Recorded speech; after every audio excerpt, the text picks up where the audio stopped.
Hi friends, now I will explain you about Indian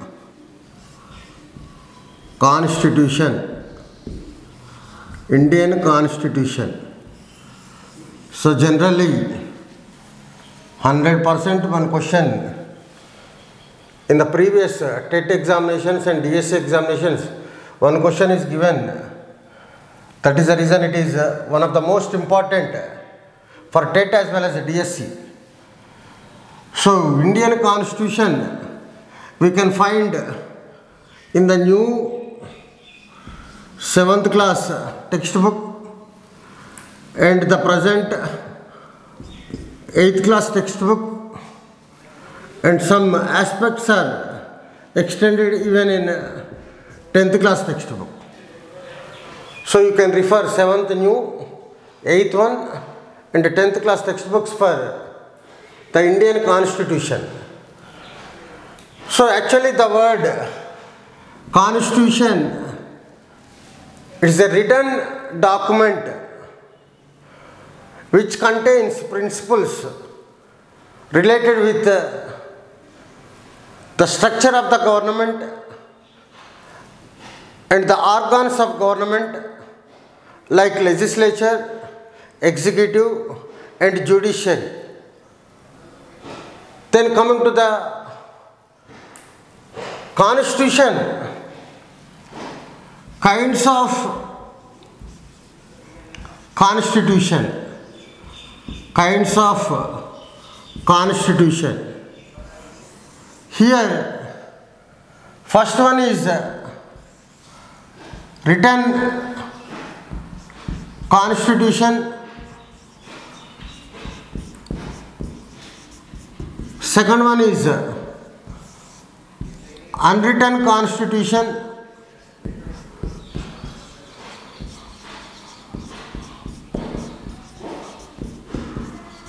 Third one, rigid Constitution.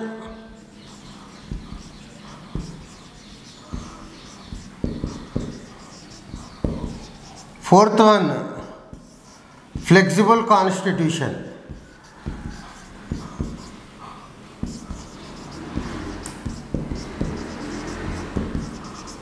A constitution completely which is in the written form is called as a written constitution, which is not in the written form is called as unwritten constitution.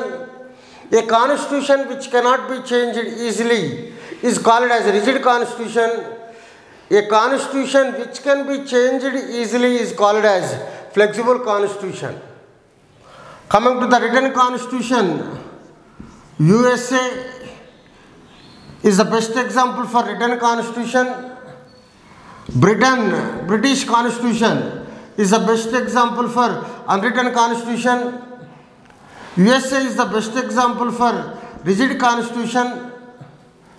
Again, Britain is the best example for flexible constitution. So coming to the Indian Constitution, whether Indian Constitution is a written constitution or unwritten constitution means, undoubtedly we can say Indian Constitution is one of the best example for written constitution. But whether Indian Constitution is a rigid constitution or flexible constitution means, here we cannot say exact answer, because sometimes Indian Constitution some changes can be amended with rigid procedure, whereas some other amendments can be amended with flexible procedure. That is the reason it is the blend of rigidity and flexibility. That is the reason we cannot say Indian Constitution as an example for rigid constitution or flexible constitution. Right. So Indian Constitution, Bharata Rajyangam, ప్రతి దేశానికి కూడా రాజ్యాంగం ఉంటుంది. So కాబట్టి మన భారతదేశానికి కూడా రాజ్యాంగం అనేది తప్పనిసరిగా ఏర్పాటు చేయడం జరిగింది. ఈ రాజ్యాంగం అనే దాంట్లో ప్రభుత్వ నిర్మాణానికి ప్రభుత్వాంగాలైన శాసన నిర్మాణ శాఖకు, కార్యనిర్వాహక శాఖకు, న్యాయక శాఖకు సంబంధించినటువంటి విధుల గురించి ప్రధానంగా మనకు లిఖితపూర్వకమైనటువంటి పత్రాన్నే కాన్స్టిట్యూషన్ అంటాము. So constitution is a written document which contains principles related with the structure of the government and organs of the government like legislature, executive and judiciary. So రాజ్యాంగంలో రకాలను చూసుకునేటప్పుడు లిఖిత రాజ్యాంగము, అలిఖిత రాజ్యాంగము, దృఢ రాజ్యాంగము, అదృఢ రాజ్యాంగము. ఏ రాజ్యాంగంలో అయితే ప్రతి విషయం స్పష్టంగా లిఖించబడి ఉంటుందో దాన్ని లిఖిత రాజ్యాంగం అంటారు. ఏ రాజ్యాంగంలో అయితే ప్రతి విషయం స్పష్టంగా లిఖించబడి ఉండదో దాన్ని అలిఖిత రాజ్యాంగం అంటారు. ఏ రాజ్యాంగాన్ని అయితే మార్చడం కష్టమో, సులువుగా మార్చలేమో దాన్ని దృఢ రాజ్యాంగం అంటాము. ఏ రాజ్యాంగాన్ని అయితే మార్చడం చాలా సులువో ఆ రాజ్యాంగాన్ని అదృఢ రాజ్యాంగం అంటాము. అమెరికా లిఖిత రాజ్యాంగానికి ఉదాహరణ, బ్రిటన్ అలిఖిత రాజ్యాంగానికి ఉదాహరణ, అమెరికా దృఢ రాజ్యాంగానికి ఉదాహరణ, బ్రిటన్ అదృఢ రాజ్యాంగానికి ఉదాహరణ. మరి భారత రాజ్యాంగం విషయానికి వస్తే ఇది లిఖిత రాజ్యాంగమా అలిఖిత రాజ్యాంగం అంటే ఎలాంటి అనుమానం లేకుండా భారత రాజ్యాంగం లిఖిత రాజ్యాంగం. మరి ఇది దృఢనా అదృఢనా అంటే దీనికి స్పష్టమైన సమాధానం లేదు. ఎందుకంటే కొన్ని సవరణలు చేయడం కష్టం, కొన్ని సవరణలు చేయడం తేలిక. కాబట్టి దీన్ని దృఢ అదృఢ రాజ్యాంగం అంటాము. ఇంగ్లీష్లో blend of rigidity and flexibility అంటాము. Combination of rigid and flexible constitutions అని తెలియజేయడం జరుగుతుంది. రైట్, నెక్స్ట్ కాన్స్టిట్యూషన్లో అధ్యయనం చేసేటప్పుడు when you are referring the constitution please refer new 7th class textbook, at the same time 8th class text book. There is no change in the 8th class, but there are so many changes in the 7th class textbook. So please refer 7th, 8th one and 10th one also. You should refer for the Indian Constitution. Then coming to the Indian Constitution, here we discuss under the various aspects like first one, brief background of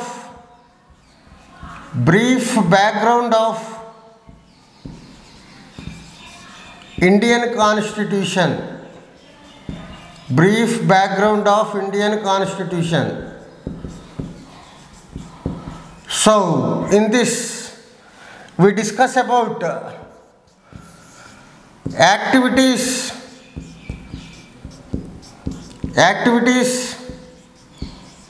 related to the Constitution of India during the Britishers. Then we will discuss about Constituent Assembly. Then we will discuss about Drafting Committee. Right. Next aspect, second aspect, we will discuss about the preamble. It has been described as soul of the Indian Constitution. In this, we will discuss about sovereign, socialist, secular, democratic and republic. So this is a second aspect that we will discuss under the Indian Constitution, that is preamble. Under preamble we mainly discuss about sovereign, socialist, secular, democratic and republic. Then under Indian Constitution, third aspect is salient features salient features of Indian Constitution. Salient features of Indian Constitution. So under that, first we will discuss about written and lengthiest constitution. Then we will discuss about rigid and flexible constitution. Then we will discuss about parliamentary government.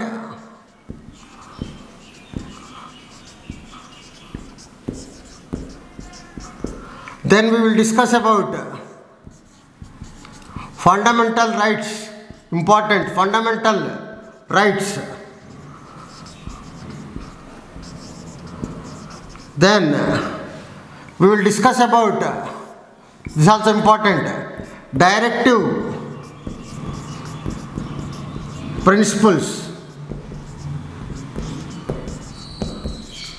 Then we will discuss about fundamental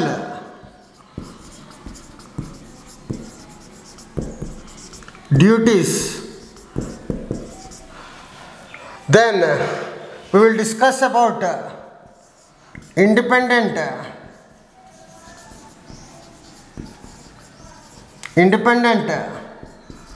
judiciary. Independent judiciary. Then we will discuss about universal, eighth one, universal adult franchise. Then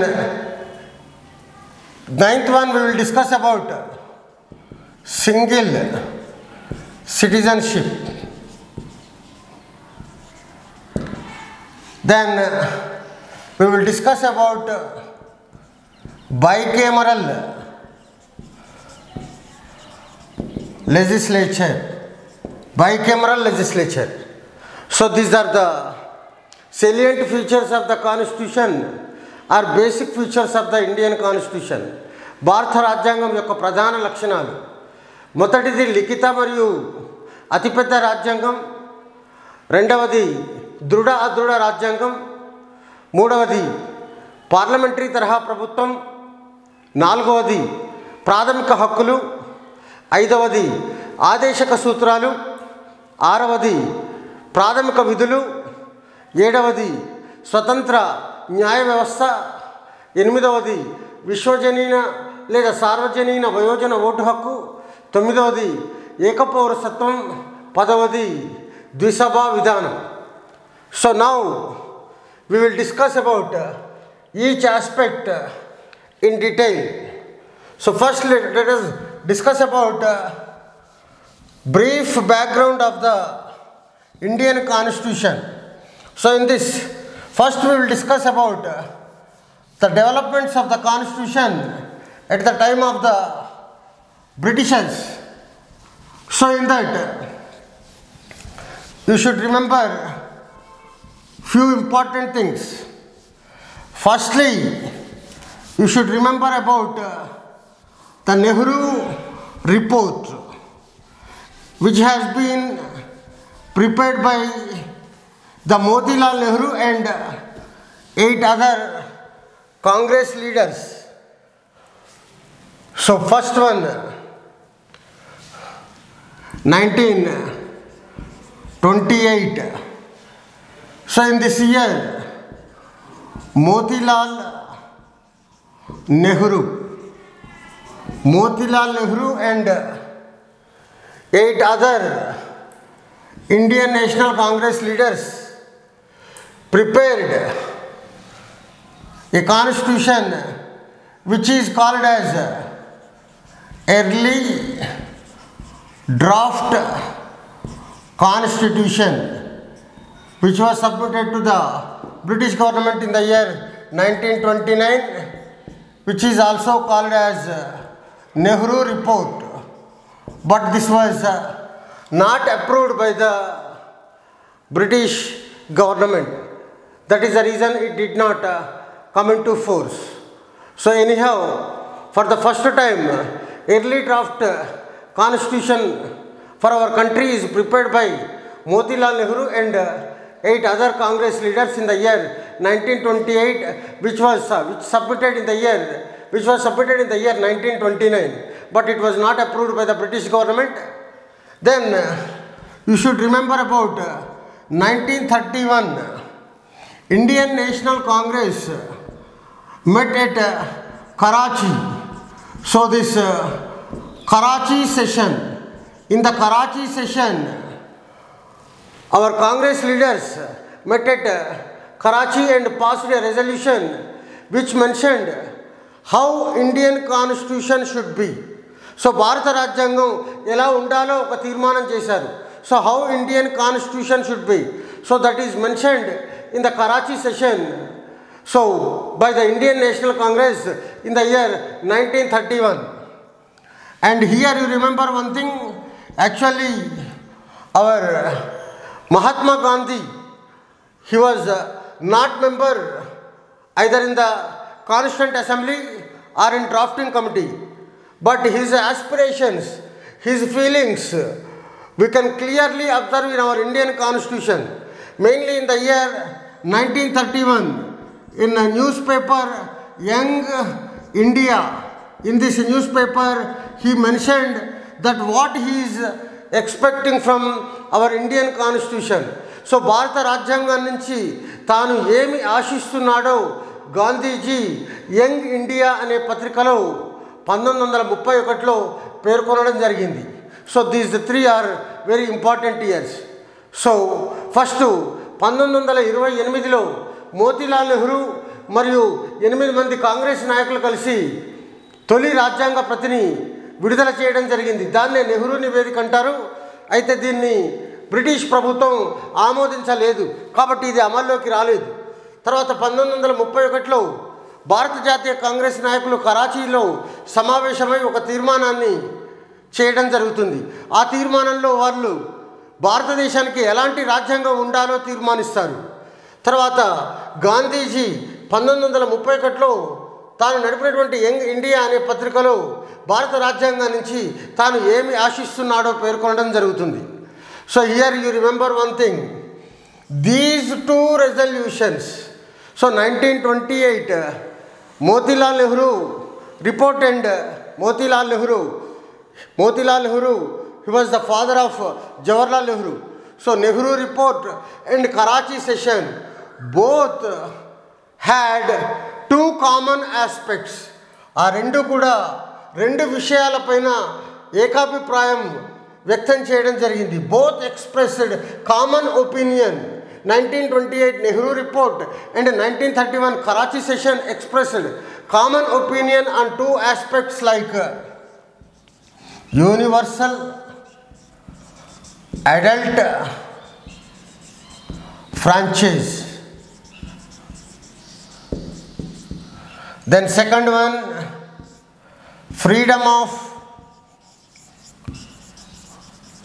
equality. Freedom of equality. So ఆ రెండు తీర్మానాలు కూడా రెండు విషయాలపైన ఏకాభిప్రాయాన్ని తెలియజేశాయి. ఒకటి విశ్వజనీన వయోజన vote హక్కు, రెండవది ఫ్రీడమ్ ఆఫ్ ఈక్వాలిటీ. సో మొదటిది సార్వజనీన వయోజన ఓటు హక్కు. All the citizens who complete certain age or provided with right to vote without any discrimination based on religion, caste, language etcetera. కుల, మత, ప్రాంత, వర్గ, లింగ భేదం లేకుండా నిర్ణీత వయస్సు దాటిన వారందరికీ ఓటు హక్కును కల్పించడాన్ని సార్వజనీన వయోజన ఓటు హక్కు అంటారు. సో చట్టం దృష్టిలో అందరూ సమానులే. So freedom of equality, everyone is equal before the law. So these two common ideas are approved and accepted by this Motilal Nehru report and as well as Karachi session. Next,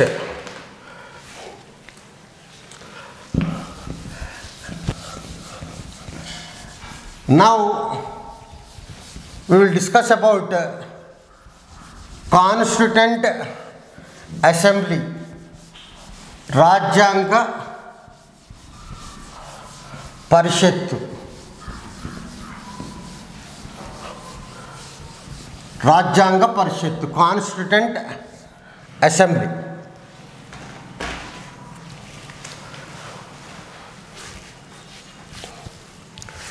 Right. Coming to the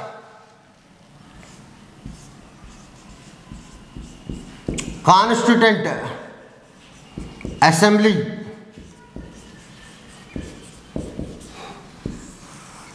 Constituent Assembly is introduced and formed in our country based on the recommendations of Cabinet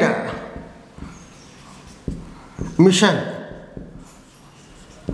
which came to our country in July 1946. Cabinet Mission consisted of 3 members like Sir Stanford Cripps, Pethick Lawrence and A.V. Alexander. So, Cabinet Mission consists of 3 members, Stanford Cripps, Pethick Lawrence and A.V. Alexander. So, based on the recommendations of Cabinet Mission, so elections for Constituent Assembly were held in the months of July and August 1946. So, elections for Constituent Assembly held in the months of July, August 1946. So, here you remember one thing. In the beginning of the Constituent Assembly, there were 389 members. In this 389, 292 members are elected from British India and 4 members are elected from the 4 chief commissionerate provinces like Delhi, Ajmer, Mewar, then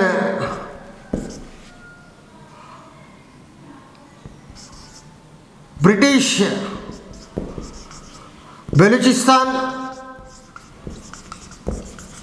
then next one Coorg. So these are the 4 members elected from Delhi, Ajmer, Mewar, then British Balochistan and Coorg. Then next 93 members are nominated from the princely states. So 292 plus 4 plus 93.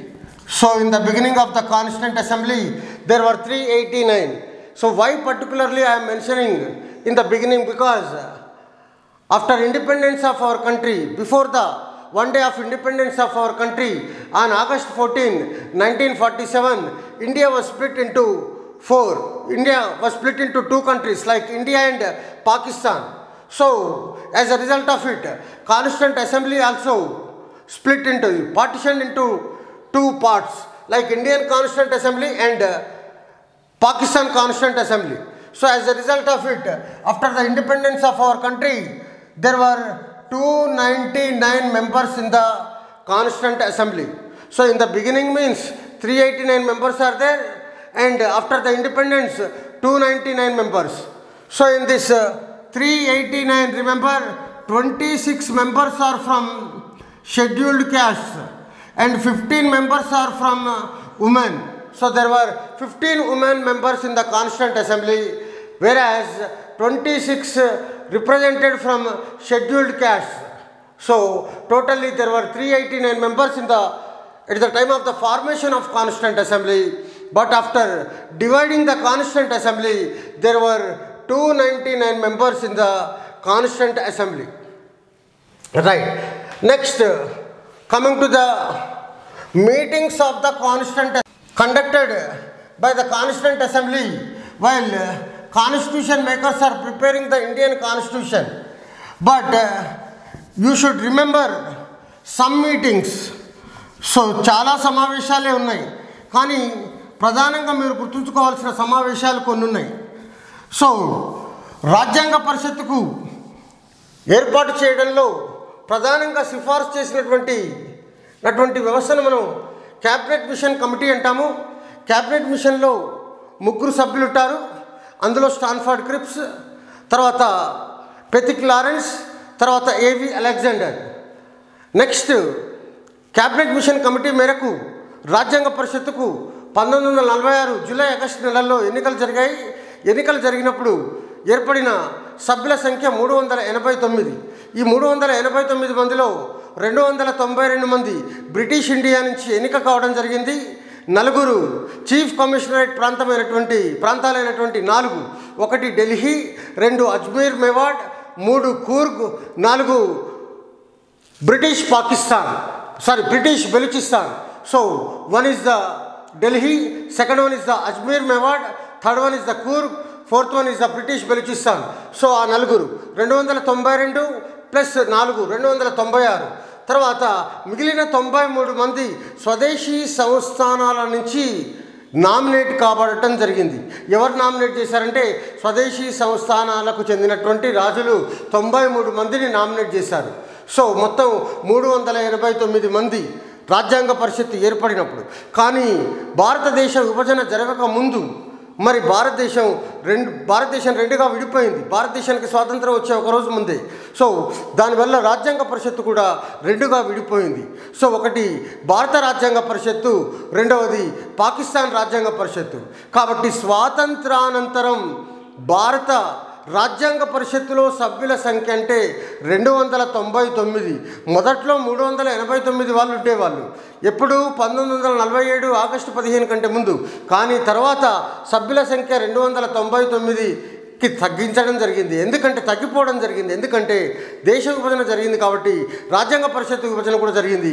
కొంతమంది పాకిస్తాన్ రాజ్యాంగ పరిషత్తులోకి వెళ్ళారు కాబట్టి మరి భారత రాజ్యాంగ పరిషత్తులో సభ్యుల సంఖ్య 299. మరి 389 మందిలో 26 మంది షెడ్యూల్డ్ కులాల నుంచి మరియు 15 మంది మహిళా సభ్యులు ఉన్నారు రాజ్యాంగ పరిషత్తులో.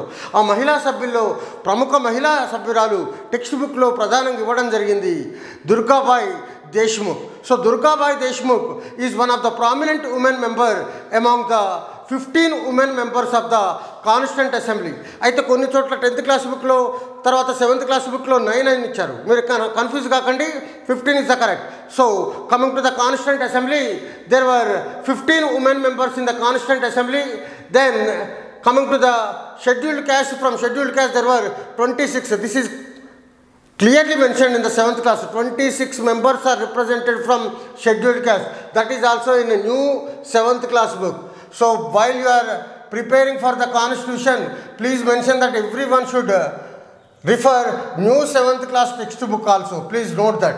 Then coming to the elections of Constituent Assembly.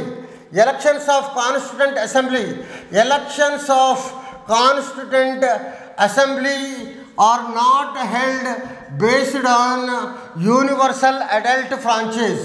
So elections of Constituent Assembly were not held based on universal adult franchise.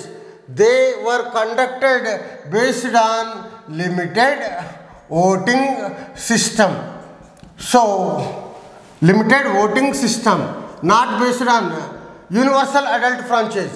Why we are saying limited voting system? Because at the time of the elections of Constituent Assembly, illiterates and women are not provided right to vote.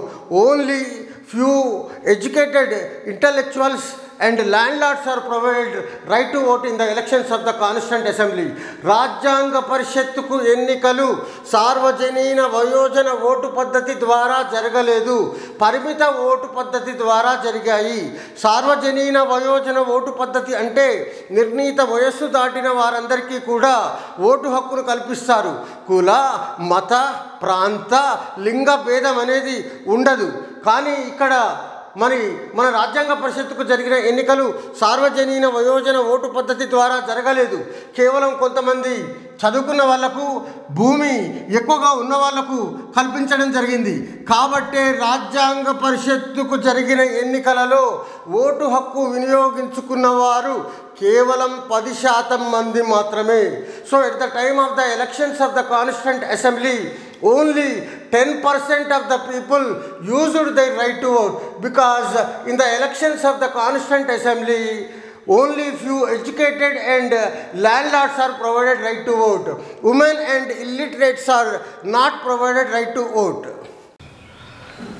Constituent assembly and its sessions are meetings.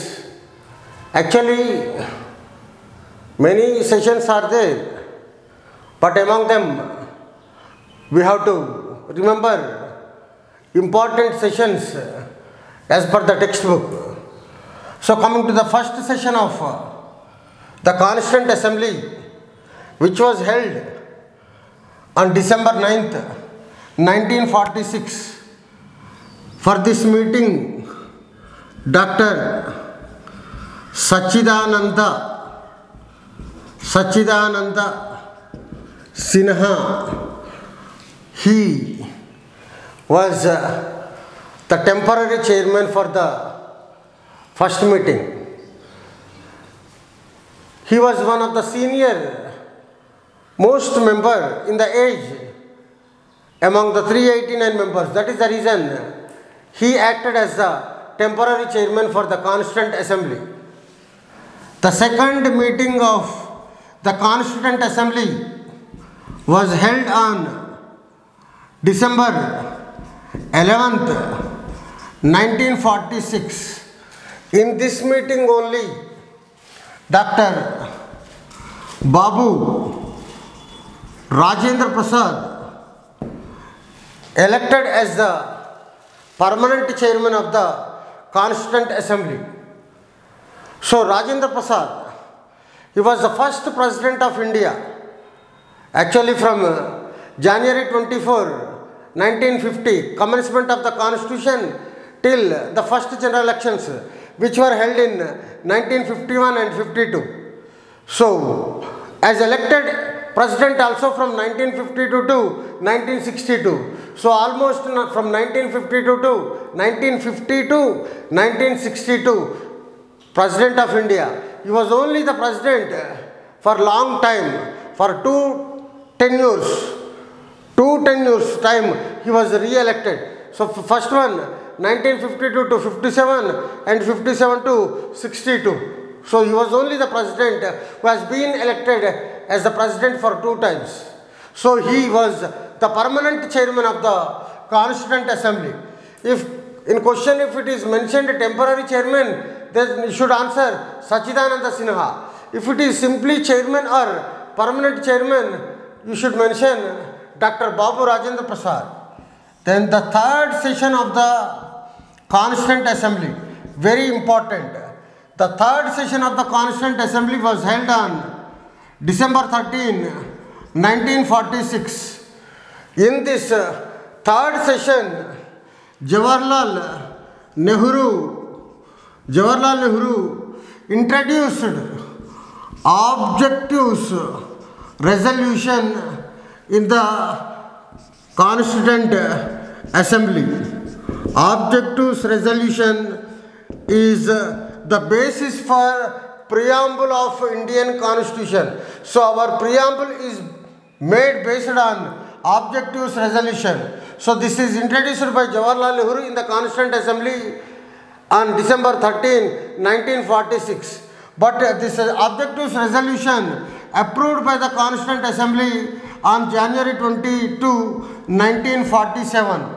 So introduction of objectives resolution is different than approval date of objectives resolution is different.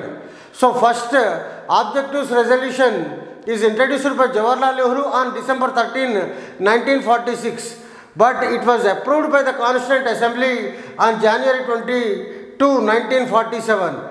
Objectives resolution is important because objectives resolution is the basis for making of preamble of Indian Constitution. Then the last session the final session of our Constituent Assembly was held on January 24, 1950. So almost so many sessions are there, but among the many sessions, last session are also very important, because in this session national anthem and national song both are approved by the Constituent Assembly. So on January 24, 1950.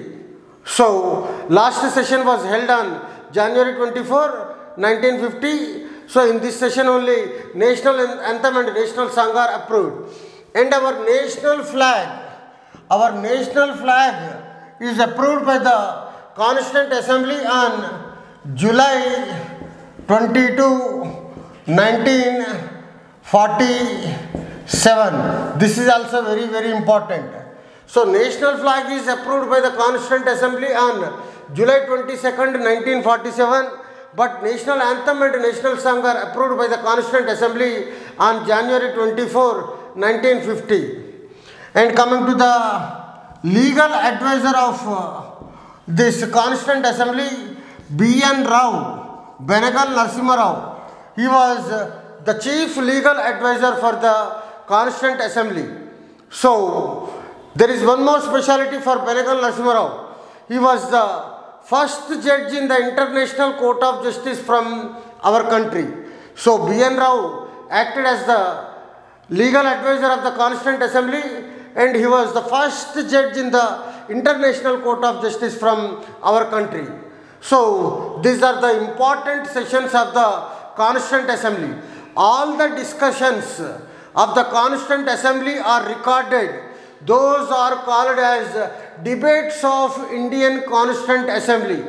So all these are recorded. So those are called as Constituent Assembly debates. Please remember that. Then coming to the legal advisor, I already told you, B.N. Rao, please remember his name. He was acted as the legal advisor to the Constituent Assembly. So రాజ్యాంగ పరిషత్తు సమావేశాలు అనేక సార్లు నిర్వహించారు, సుమారు 11-12 సార్లు నిర్వహించారు. కానీ అన్ని సమావేశాల్లో ముఖ్యమైనవి మొదటి సమావేశం, రెండవ సమావేశం, మూడవ సమావేశం, చివరి సమావేశం. మొదటి సమావేశం డిసెంబర్ 9, 1946లో జరిగింది. సో దీనికి తాత్కాలిక చైర్మన్గా సచ్చిదానంద సిన్హా వ్యవహరించాడు. సో ఈయన ఉన్న 389 మంది సభ్యుల్లో పెద్ద వయస్సువాడు. సో కాబట్టి ఆయన తాత్కాలిక చైర్మన్గా వ్యవహరించడం జరుగుతుంది. రెండవ సమావేశంలో December 11, 1946. So in this meeting Rajendra Prasad elected as the permanent chairman of the constituent assembly. So రెండవ సమావేశంలోనే డాక్టర్ బాబు రాజేంద్ర ప్రసాద్ను శాశ్వత చైర్మన్గా ఎన్నుకోవడం జరుగుతుంది. సో రాజేంద్ర ప్రసాద్ భారతదేశానికి మొదటి అధ్యక్షుడు.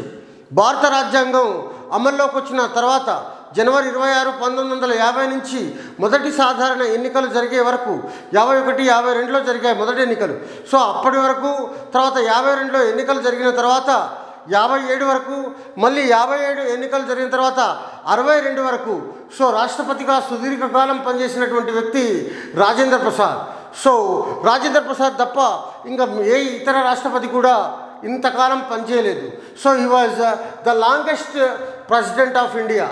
So in the second session of the constituent assembly he elected as the permanent chairman of the constituent assembly. Next ఈ మూడవ సమావేశం ముఖ్యమైనది. ఎందుకంటే ఈ మూడవ సమావేశంలో జవహర్లాల్ నెహ్రూ గారు లక్ష్యాల తీర్మానాన్ని ప్రవేశపెట్టడం జరిగింది. ఆబ్జెక్టివ్స్ రెజల్యూషన్ తెలుగులో లక్ష్యాల తీర్మానం అంటారు. లక్ష్యాల తీర్మానం ఆధారంగానే మన రాజ్యాంగానికి గుండె లాంటిది, ఆత్మ లాంటిది అయినటువంటి ప్రవేశికను రూపొందించడం జరిగింది. సో భారత రాజ్యాంగ ప్రవేశికను రూపొందించడంలో ప్రధాన పాత్ర పోషించినటువంటి లక్ష్యాల తీర్మానాన్ని మన రాజ్యాంగ పరిషత్తులో డిసెంబర్ 13, 1946న జవహర్లాల్ నెహ్రూ ప్రతిపాదిస్తాడు. అయితే దీన్ని రాజ్యాంగ పరిషత్తు ఆమోదించింది మాత్రం జనవరి 22, 1947న ఆమోదించడం జరుగుతుంది. సో గుర్తుపెట్టుకోండి. సో దీన్ని తీర్మానాన్ని తీసుకొచ్చింది వేరే డేటు, దీన్ని ఆమోదించింది వేరే డేటు. దీన్ని రాజ్యాంగ పరిషత్తులో ప్రవేశపెట్టిందేమో డిసెంబర్ 13, 1946, కానీ రాజ్యాంగ పరిషత్తు ఆమోదించింది మాత్రం జనవరి 22, 1947. Please note that. Then coming to the Benegal Narasimha Rao, BN Rao. ఈయన రాజ్యాంగ పరిషత్తుకు ప్రధాన న్యాయ సలహాదారుడిగా వ్యవహరించాడు. అంతేకాకుండా ఈయనకి ఇంకొక ప్రత్యేకత ఉంది.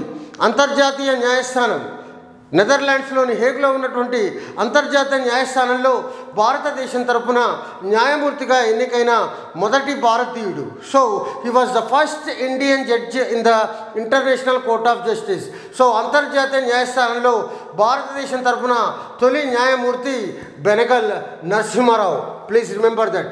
So this is about the meetings of the constituent assembly, రాజ్యాంగ పరిషత్తు సమావేశాలు. నెక్స్ట్, రాజ్యాంగ పరిషత్తులో ఎస్సీ కమ్యూనిటీ నుంచి 26, తర్వాత ఉమెన్ కమ్యూనిటీ నుంచి 15. Please remember that. Then while preparing the Indian constitution, while preparing the Constitution of India, Constituent Assembly is assisted by the different committees. So in that different committees, the most important committee that helped the Constituent Assembly is drafting committee. దీన్ని తెలుగులో ముసాయిదా committee అని పిలుస్తారు. So రాజ్యాంగాన్ని తయారు చేయడంలో రాజ్యాంగ పరిషత్తుకు అనేక కమిటీలు సహాయపడ్డాయి. అయితే అన్ని కమిటీలలో అత్యంత ప్రధానమైనది డ్రాఫ్టింగ్ కమిటీ. సో దీన్ని రాజ్యాంగ రచనా కమిటీ అంటారు, ముసాయిదా కమిటీ అని కూడా పిలుస్తారు. So this drafting committee was formed on August 29, 1947. Please remember this date and year. So drafting committee was formed on August 29, 1947. There was lot of confusion and lot of discussion on the members of the drafting committee. So sometimes some books it is given like 7, sometimes it is given 8, sometimes it is given like 9. But remember one thing, always the members of the drafting committee are 7. So first let us see who are the members of the drafting committee. First one, B.R. Ambedkar. Then second one, Gopalaswamy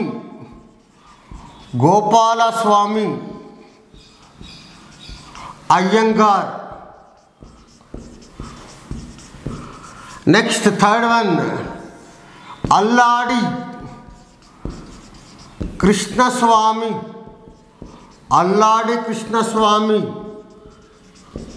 Iyer.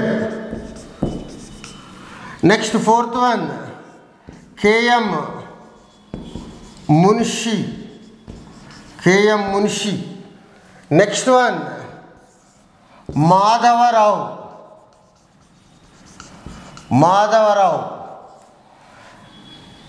Next, after Madhava Rao, next one, Krishnamachari.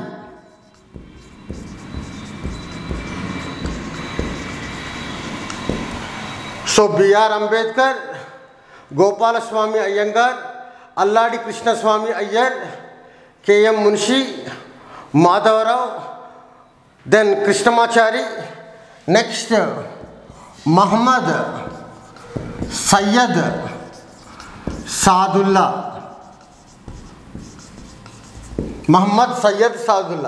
Here you should remember one thing. Madhava Rao was appointed after the resignation of Mittal.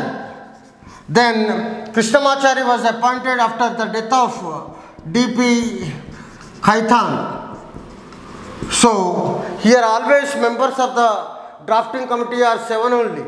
ఈ ఇద్దరు పోయిన తర్వాత ఇద్దరు వస్తారు. So always the the members of drafting committee are 7.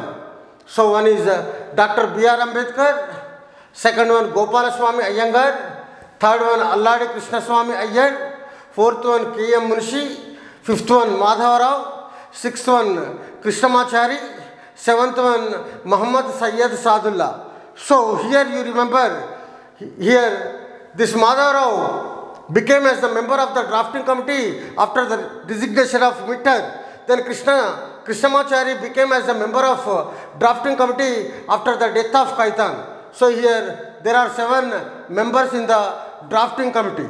Drafting committee submitted draft constitution to the Constituent Assembly in the year 1948, and it was kept almost 8 months for the public grievances.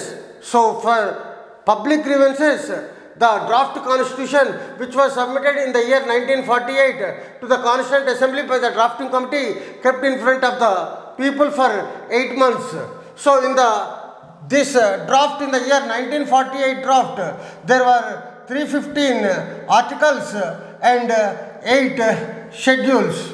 Then after 8 months, there were so many additions in the draft constitution. So after that means which came into force from January 26, 1950. So our constitution officially came into force from January 26, 1950. So on this date, 395 articles and 8 schedules. Of course, now we have 12 schedules, but in the beginning of the constitution, so 8 schedules were there. Articles, even now also number of articles are 395 only.